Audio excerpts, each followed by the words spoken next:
Assalamualaikum warahmatullahi wabarakatuh. Nama saya Febrianti Puspaningrum dengan NIM 81114200028. Di sini saya akan menjelaskan mengenai sengketa delimitasi maritim antara Peru dan Chili.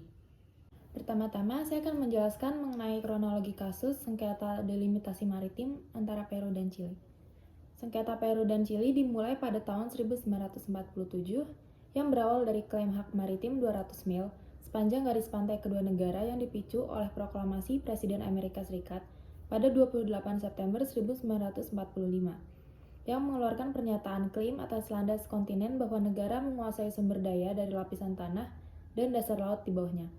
Namun, perikanan sumber daya air tetap tunduk pada yurisdiksi. Selanjutnya, pada tahun 1966, kapal perang Peru menemukan pelanggaran oleh kapal penangkap ikan Chili, yaitu Mariette dan Angamos, yang terjadi di batas laut Chili dan Peru. Peru menembakkan 16 peringatan dari cannon kapalnya. Dalam pertemuan subregional dalam kaitan dengan kesepakatan Pasifik Selatan di Lima, pejabat Peru mengadakan pertemuan dengan pejabat Departemen Luar Negeri Chili untuk diskusi informal berkaitan dengan gesekan yang timbul dari kegiatan kapal nelayan di pesisir. Setelah itu, Peru menulis kepada Chili yang menyatakan bahwa tiap negara harus membangun pos atau tanda-tanda dimensi dan terlihat pada jarak yang berada pada titik di mana perbatasan bersama mencapai laut dekat penanda batas nomor 1. Pada tahun yang sama, Chili menerima kesepakatan yang dicapai oleh para pihak. Tujuannya adalah untuk mengatasi masalah tentang operasi kapal nelayan Peru dan Chili ke pantai.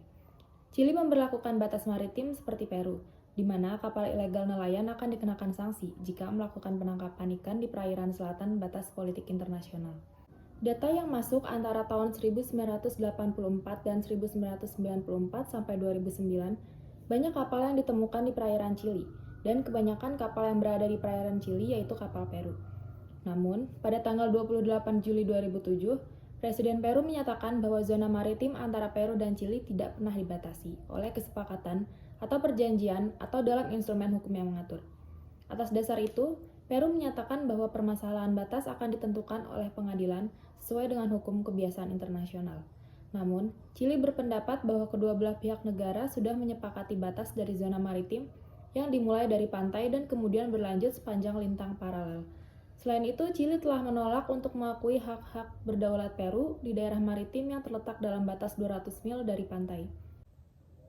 Chili beranggap bahwa Peru telah melanggar asas Pacta Sunt Servanda, karena Peru pada tahun 1968 telah menyetujui perjanjian batas laut antara Peru dan Chili. Namun pada tahun 2007, Peru menyatakan bahwa zona maritim Peru dan Chili tidak pernah dibatasi oleh kesepakatan dan tidak pernah mencapai kata sepakat, atau dengan kata lain, tidak ada persetujuan akan perjanjian batas wilayah tersebut. Pemerintah Peru secara resmi membawa sengketa ke Mahkamah Internasional pada tanggal 16 Januari 2008 sebagai akibat tidak pernah tercapainya kata sepakat dalam negosiasi yang dimulai pada tahun 1980 dan berujung pada sikap Chili yang diwakili oleh Menteri Luar Negeri Chili yang menutup pintu negosiasi pada tanggal 10 September 2004. Selanjutnya, kita masuk ke penyelesaian sengketa oleh Mahkamah Internasional atau yang biasa disebut International Court of Justice atau ICJ. Negara yang bersengketa telah bersepakat untuk menyelesaikan sengketa untuk dibawa ke Mahkamah Internasional. Pada 16 Januari 2008, Peru mengajukan aplikasi kepada Mahkamah Internasional untuk menentukan batas dari zona maritim dengan Chili sesuai dengan hukum internasional dan untuk memutuskan secara hukum dan menyatakan Peru memiliki hak berdaulat eksklusif maritim daerah yang terletak dalam batas 200 mil laut dari pantai. Tetapi di luar zona ekonomi eksklusif Chili atau landas kontinen.